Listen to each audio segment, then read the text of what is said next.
पंढरपूरच्या विठ्ठल मंदिरात सापडलं तळघर, मूर्तीसह सापडला पुरातन ठेवा।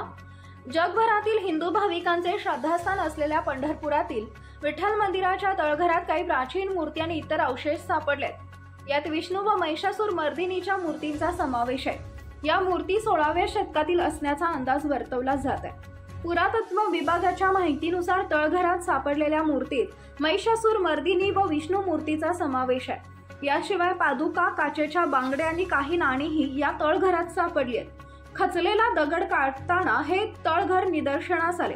पुरातत्व विभागाच्या वतीने याची तपासणी करण्यात आली।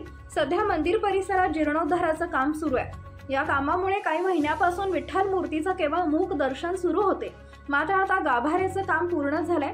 याच दरम्यान हे तळघर आढळून आलंय। विठ्ठल मंदिर परिसरात असलेल्या हनुमान गेट जवळ ही गुप्त खोली सापडली आहे। यामध्ये पुरातन मूर्ती असल्याची प्राथमिक माहिती समोर येत आहे। काल रात्री 2 वाजता ही गुप्त खोली आढळून आली आहे। मंदिर समितीसह अध्यक्ष औसेकर आणि पुरातत्व विभागाच्या टीमने याची पाहणी केली।